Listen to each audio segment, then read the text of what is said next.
what are meetings and how we conduct meetings and what is the role of ANM in the monthly meetings. This we will discuss in today's class. ज़्यादातर आप लोग exam में देखोगे इसको या तो short note के रूप में और या मैच द फॉलोइंग में भी ये कई बार आता है ना, कि जो मीटिंग्स होती हैं वो कहाँ होती हैं, तो उसका वो मैच करना होता है हमें कहाँ पर, PHC पे, है ना, क्योंकि ANM से रिलेटेड जो भी नॉर्मली मीटिंग्स होंगी वो PHC पे होती हैं। तो वही हम डिस्कस करने वाले हैं आज की PHC मीटिंग्स क्या होती हैं और कैसे वो कंडक्ट होती हैं। तो सबसे पहले देख लेते हैं कि मीटिंग्स होती क्या हैं। नॉर्मल मीटिंग भी ज़रूरी नहीं है कि वो हेल्थ डिपार्टमेंट की हो, कोई भी मीटिंग हो उसको हम डिफाइन करेंगे कि it is a purposeful gathering of 2 और मोर पर्सन, ठीक है, जहाँ भी 2 या 2 से अधिक लोग पर्पसफुली मिलकर बात करते हो। वैसे ही बातें कर रहे हो आप क्लास में तो वो मीटिंग नहीं है ना, श्योर वहाँ तक पहुँचता है। कोई पर्पस हो उसका कि क्यों कर रहे हैं, ऑब्जेक्टिव हो उस मीटिंग का, तो उसको हम कहेंगे मीटिंग, ठीक है।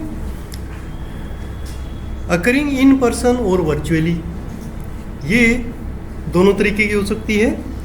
इन पर्सन मतलब यहाँ पर बैठकर, ऑफलाइन, और वर्चुअली मतलब ऑनलाइन, ठीक है ना। ऑनलाइन भी आजकल फैसिलिटी है तो उसमें मीटिंग हम कर सकते हैं। डिज़ाइन टू डिस्कस, डिसाइड और कोलैबोरेट ऑन स्पेसिफिक टॉपिक, उसमें क्या क्या चीज़ें होंगी, उसमें कुछ डिस्कशन होगा, कुछ डिसीजन मेकिंग होगी, कुछ कोलैबोरेशन होगा, और किसके ऊपर, कोई भी एक स्पेसिफिक टॉपिक के ऊपर। टॉपिक एक भी हो सकता है, एक से ज़्यादा भी हो सकता है, ठीक है ना। तो ये हमारा हो गया मीटिंग की definition.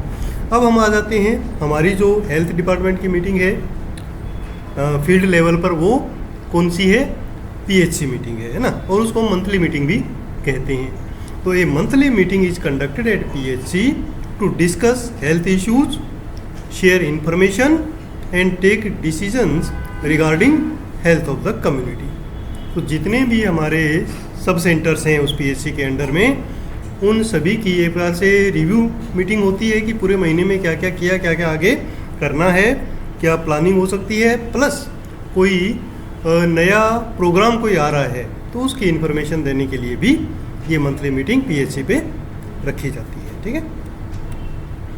Objectives of meeting in the health sector of PHC, क्या क्या मेन ऑब्जेक्टिव हैं।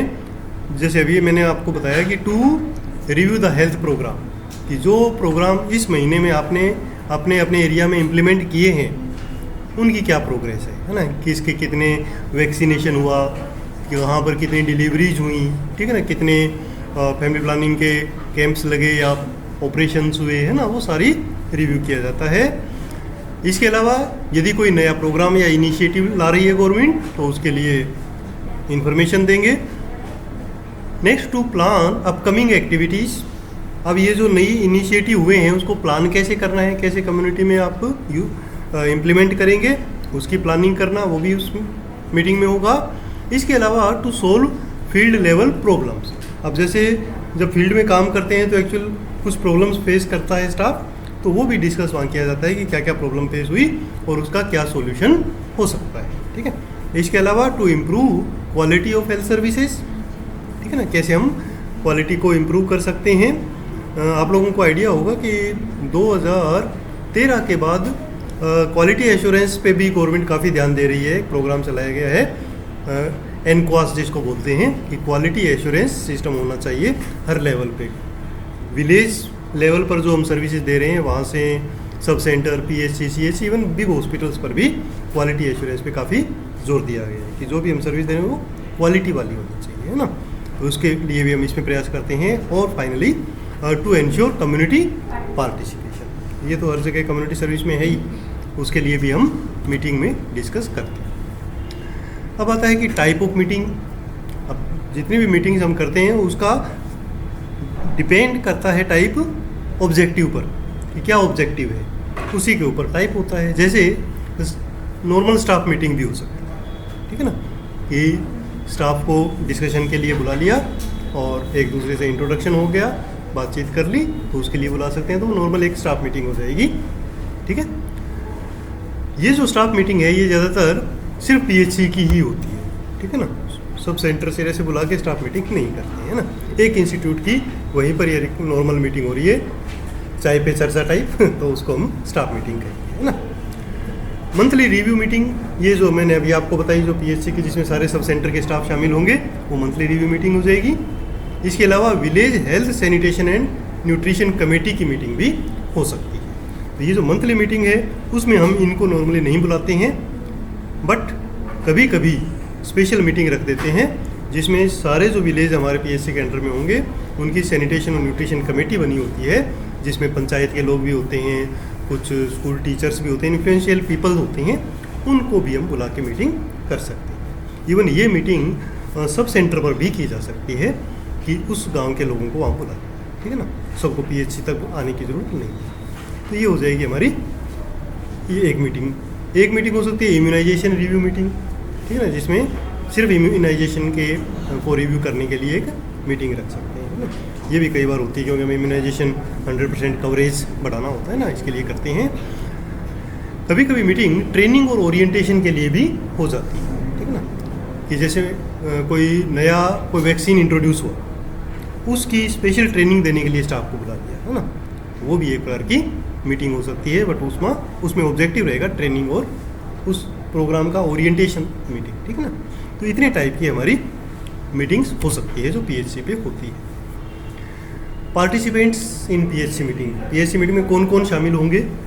तो सबसे पहले तो मेडिकल ऑफिसर है जो इस मीटिंग को चेयर करेगा, चेयरपर्सन होगा। इसके अलावा स्टाफ नर्स जो वहाँ पीएचसी पर हैं, हेल्थ असिस्टेंट मेल या फीमेल जिसको हम एलएचवी बोलते हैं, अगर एलएचवी हैं तो वो हो जाएंगी, एएनएम, आशा, आंगनवाड़ी जितनी भी वहाँ आंगनवाड़ी हैं, आशा हैं, कमेटी रिप्रेजेंटेटिव इफ़ रिक्वायर्ड। ठीक है ना, जैसे मान लो अभी हमने देखा कि अगर village health and nutrition committee की मीटिंग है तो उसमें उनको बुलाएंगे, अदरवाइज नहीं बुलाएंगे, है ना।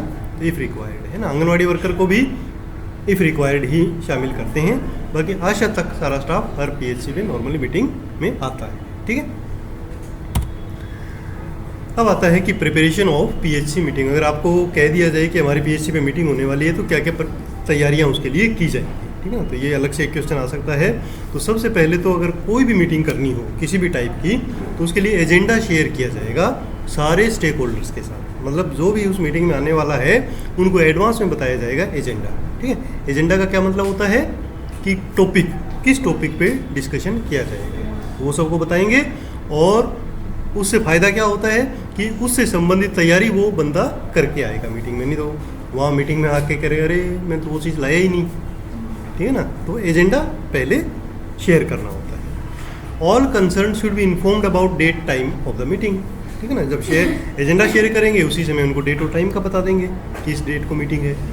उसके बाद collect required data and report. Normally जो भी रिपोर्ट्स वगैरह उस एजेंडा में डिस्कस होगी वो हम पहले ही मंगवा लेते हैं। ठीक है ना, पुराने टाइम में तो ये फैसिलिटी नहीं होती थी, बट अब हम एडवांस में मंगवा लेते हैं कि जो आपने रिपोर्ट प्रिपेयर कर ली पहले ही भेज दो, ताकि जो उस मीटिंग को कंडक्ट करने वाले हैं चेयरपर्सन है वो पहले ही देख लें कि क्या क्या क्वेश्चन आगे पूछने होंगे मीटिंग में, है ना। तो वो हम उनसे ले सकते हैं ताकि बोलने का कोई चीज़ चक्कर ही ना हो, है ना, एडवांस में आ जाएगा। अच्छा, उसके अलावा बी पंक्चुअल, सबको ये बोलना है कि जो मीटिंग में टाइम से आए ताकि टाइम से मीटिंग फिनिश कर सकें। रिव्यू प्रीवियस मीटिंग डिसीजंस, और जो पहले लास्ट मंथ की जो मीटिंग हुई थी उसमें जो डिसीजंस हुए हैं उनको भी हमें रिव्यू करते हैं कि वो कितने इम्प्लीमेंट किए गए, ताकि उसके बारे में भी हम डिस्कस कर सकेंगे। And keep notebook and pen ready. ठीक है ना, ये हम पहले से प्रिपरेशन करेंगे। अब conducting of the meeting, same day क्या क्या तैयारियां करनी है कि meeting should start on time, ये आप लोगों को ध्यान रखना है। दूसरा, वेलकम बाय चेयरपर्सन, जो भी हेड होगा वहाँ पे मेडिकल ऑफिसर, वो सबसे पहले वेलकम एड्रेस देगा मीटिंग के लिए, तो सबसे पहले उसकी स्पीच रखनी है ना। तो वो क्या क्या बताएगा, जो भी एजेंडा है उसके बारे में और मीटिंग के बारे में उनको डिस्कस करके सारे स्टाफ को बता देगा। उसके बाद नॉर्मल डिस्कशन शुरू होगा, सब बैठ जाएंगे, अपने अपने पॉइंट्स रखेंगे जो एजेंडा के अंदर शामिल किए गए हैं ना, उसके हिसाब से डिस्कशन चलेगा। और डिस्कशन के बाद फाइनली ओपिनियन ली जाएगी उनकी, और कोशिश की जाएगी कि पार्टिसिपेशन फ्रॉम ऑल मेंबर्स हो, है ना। कैसे पार्टिसिपेशन इंश्योर करेंगे? नॉर्मली हम डिस्कस करते हैं, कुछ लोग तो होते हैं ना बस बिल्कुल बस सुनते रहते हैं, चुपचाप बैठे रहते हैं। तो कैसे इंश्योर करेंगे? ये जो मीटिंग कंडक्ट कर रहा है एक पर्सन होगा, पीएचसी या पीएचसी का स्टाफ हो सकता है, जो चेयरपर्सन है वो खुद भी इसको कंडक्ट कर सकते हैं। तो वो क्या कहेंगे कि हर सेंटर से एक एक कैंडिडेट को खड़ा करेंगे। आप कहेंगे कि चलो आप इसके ऊपर बोलो, आप इसके ऊपर बोलो, तब बंदे जो है वो चुप नहीं रह सकता, तब तो उसको बोलना ही पड़ेगा। अदरवाइज वैसे ही कह देंगे चलो ठीक है जिसको बोलना है बोलो, तो नॉर्मली नहीं बोलते हैं ना। तो इसलिए हर सेंटर से एक एक स्टाफ को खड़ा करके और उनसे उसके बारे में रिव्यू देंगे, तो उससे क्या होगा, सबका पार्टिसिपेशन हो जाएगा। ठीक है, तो इस प्रकार आपको करनी है। Respect their opinion. अब कोई भी यहाँ पर कई बार गड़बड़ हो जाती है, ठीक है ना, किसी ने कोई सही तरीके से प्रेजेंट नहीं किया, नहीं क्वेश्चन का आंसर किया, तो कई बार उसको डांटना शुरू कर देते हैं या हंसना शुरू कर देते हैं। ऐसा नहीं होना चाहिए। जिसका भी जो भी, क्योंकि अगर आपने कुछ बात पूछी है और वो अपना रिव्यू दे रहा है, ओपिनियन दे रहा है, तो उसका रेस्पेक्ट होना जरूरी है। अदरवाइज वो अगली बार बोलेगा ही नहीं या आएगा नहीं। ठीक है, तो मीटिंग के अंदर ये भी ध्यान रखना है कि रेस्पेक्ट अदर्स ओपिनियन, जो भी ओपिनियन हो उसको हमें रेस्पेक्ट करना है। ठीक है, बट फाइनल जो डिसीजन लेना है वो लास्ट में लेंगे बहुमत के आधार पे, बट मीटिंग के दौरान सबकी सुननी है और इनके रिव्यूज़ को मानना है। अब फाइनली डिसीजन लिया जाएगा, जो भी बहुमत होगा उसके आधार पे, और या जो एज सेट जो रूल हैं जो हायर अथॉरिटी से आए हैं उसके आधार पे डिसीजन ले लिया जाएगा कि ये करना ही करना है। तो उसमें फिर ओपिनियन की ज़रूरत नहीं होती। अगर कोई नया प्रोग्राम आया है उसके बारे में है, इम्प्लीमेंट करना है तो करना ही करना है ना। तो डिपेंड करता है कि मीटिंग किस टाइप की है, उसके आधार पे हम फाइनल डिसीजन ले लेंगे। जब भी मीटिंग में बोलें तो स्पीक क्लियरली एंड पोलाइटली। ठीक है, सबको अच्छा लगे उस हिसाब से बोलें। लिसन अटेंटिवली, ठीक है, पूरी बात को ध्यान से सुने। अवॉइड आर्गूमेंट से बचें। यूज़ सिंपल लैंग्वेज जो सबके समझ आए, एंड मेंटेन प्रोफेशनल बिहेवियर। ये दिखना चाहिए कि एक प्रोफेशनल मीटिंग यहाँ पे चल रही है। ठीक है ना, इस प्रकार हम मीटिंग्स को कंडक्ट करते हैं। अब जब भी ये मीटिंग्स होती हैं तो रिकॉर्ड इसका रखना होता है ना, मीटिंग को रिकॉर्डिंग की जाती है। तो उसको हम क्या कहते हैं, मिनट्स ऑफ द मीटिंग। कोई भी मीटिंग होती है उसके मिनट्स बनेंगे पॉइंट वाइज कि आज हमने इस मीटिंग में क्या क्या किया। तो उसके लिए किसी एक कैंडिडेट को जिम्मेदारी दी जाती है। इवन ANM को भी दे सकते हैं, LHV को दे सकते हैं, स्टाफ नर्स को दे सकते हैं, वो डिपेंड करता है चेयरमैन पे। तो वो नियुक्त कर देता है कि आज इस मीटिंग को ये रिकॉर्ड करेगा, पॉइंट लिखेगा। ठीक है, तो उसको फिर फाइनलाइज करते हैं। जब मिनट्स ऑफ मीटिंग बनाते हैं तो उसमें क्या क्या ध्यान रखना है कि एक तो किस डेट पे हुई और कहाँ हुई वो उसमें लिखना है। फिर नेम ऑफ पार्टिसिपेंट्स, कौन कौन प्रेजेंट थे वो लिखेंगे कि इस डेट को हुई, ये लोग इसके अंदर प्रेजेंट थे। चेयर्ड बाय, ये भी लिखना है कि चेयरपर्सन कौन था। उसके बाद पॉइंट एजेंडा के हिसाब से कौन कौन से डिस्कशन हुए और फाइनल डिसीजन क्या लिया गया। ठीक है ना, ये सारे हम मिनट्स के अंदर डालते हैं। ANM में assist in the record keeping. अब क्या होगा मीटिंग के बाद, अब ये जो मिनट्स बने हैं इनको फाइनलाइज करके और सिग्नेचर करवाने होते हैं सबसे। ठीक है ना, सबसे चेयरपर्सन का तो मस्ट है। उसके बाद जितने भी स्टेक होल्डर्स हैं उनके पास वो भेजी जाती है, ताकि उनको भी ध्यान रहे कि ये फाइनल डिसीजन है, हमें इसके हिसाब से आगे काम करना है। ठीक है, तो minutes of the meeting should be signed by chairperson and shared with the members. ठीक है, इम्प्लीमेंट द डिसीजन टेकन। अब इस मीटिंग में जो भी डिसीजन है उनको पूरे महीने हिसाब से इम्प्लीमेंट उसके हिसाब से करना है जब तक नेक्स्ट मीटिंग नहीं आ जाती। कंप्लीट द असाइंड वर्क, जो आपको काम दिया गया है इस मीटिंग में, हर एक को वो अपना काम करेंगे।